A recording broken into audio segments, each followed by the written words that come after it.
In next few minutes मैं आपको बताऊंगा एक ऐसी वाइनरी के बारे में जो हमारे अपने देश में वाइन की 7.5 मिलियन बोतल्स हर साल बनाती है और उसे अक्रॉस 30 कंट्रीज बेचती भी है।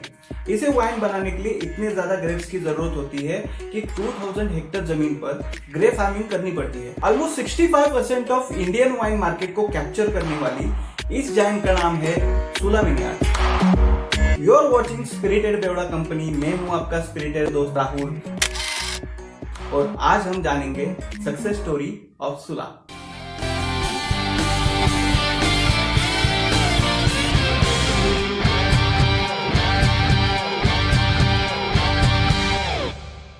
Rajiv Samant is a mastermind behind success of सुला।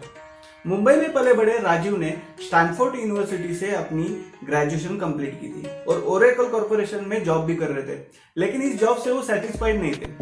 उन्हें अपना खुद का कुछ करना था, इसीलिए उन्होंने ये जॉब क्विट की और 1992 में इंडिया वापस चले आए। इंडिया में वाइन बनाना इतना आसान नहीं था।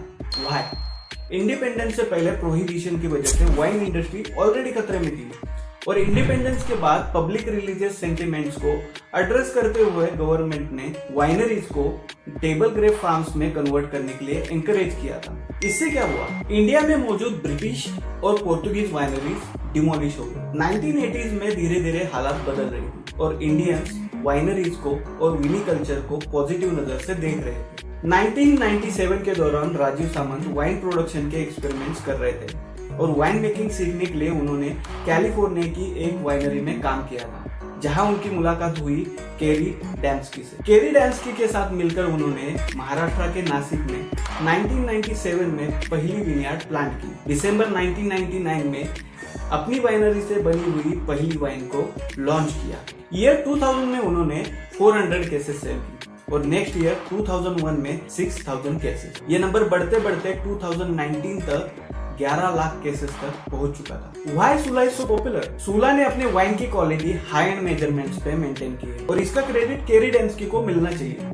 केरी डैम्स्की बहुत ही जीनियस वाइन मेकर। सुला ने अपनी वाइन्स को strategically higher price imported wines की कंपटीशन में लॉन्च किया। एग्जांपल के तौर पर इंपोर्टेड रेड वाइन शिराज 1200 से लेके 1500 के प्राइस टैग पर मिलती थी, जबकि सुला की रेड वाइन ऑलमोस्ट 700 के प्राइस टैग पर अवेलेबल थी। सुला की टेस्टिंग रूम में 80% कंज्यूमर्स ने अपनी लाइफ की फर्स्ट वाइन को टेस्ट किया। सुला ने अपने आप को वाइन मेकिंग में लिमिटेड ना रखते हुए अपनी फैसिलिटी को वाइन टूरिज्म के लिए यूज किया है। हर साल ऑलमोस्ट 4 लाख से ज्यादा लोग सुला विनयार्ड को विजिट करते हैं और इसमें से ज्यादातर लोग अपनी लाइफ में पहली बार वाइन को टेस्ट करते हैं। सुला ने इंडिया में पहली बार रिजलिंग, शार्दने, सोविनियन ब्लांक, शेविन ब्लांक इन वाइन्स को बनाया और इंपोर्टेड वाइन्स की कंपैरिजन में ऑलमोस्ट हाफ प्राइस पर लॉन्च किया। इंडियन वाइन मार्केट हर साल 20% की स्पीड से ग्रो कर रहा है। इंडिया में बिकने वाले 3 वाइन बॉटल्स में से 2 बॉटल सुला की होती है। बढ़ती हुई डिमांड को पूरी करने के लिए सुला को हर साल 200 से लेकर 300 हेक्टेयर जमीन पर ग्रेप फार्मिंग करनी पड़ती है और किसानों को ग्रेप फार्मिंग के अच्छे रिटर्न्स मिल रहे हैं। टिल द डेट सुला 1000 प्लस एम्प्लॉइज को डायरेक्ट और 10,000 प्लस लोगों को इनडायरेक्ट फॉर्म में एम्प्लॉयमेंट प्रोवाइड करती है। सुला इंडिया की one of the most sustainable companies में से एक है, जो अपनी एनर्जी रिक्वायरमेंट्स की 50% एनर्जी सोलर पैनल के जरिए अपने प्लांट पर ही बनाती है। और बहुत कुछ है जो सुला विनयार्ड्स के बारे में बताया गया। अगर 1000 सब्सक्राइबर्स कंप्लीट होते हैं तो हम फिजिकली सुला विनयार्ड्स को विजिट करेंगे, तो इसलिए सब्सक्राइब कीजिए, अपने दोस्तों के साथ शेयर कीजिए, उन्हें बताइए सब्सक्राइब करने के लिए। तो ये था आज का वीडियो सुला विनयार्ड्स के बारे में। अगर आपको अच्छा लगा है तो लाइक कीजिए, अपने दोस्तों के साथ शेयर कीजिए और सब्सक्राइब करना ना भूलें। देखते रहिए स्पिरिटेड बेवड़ा कंपनी।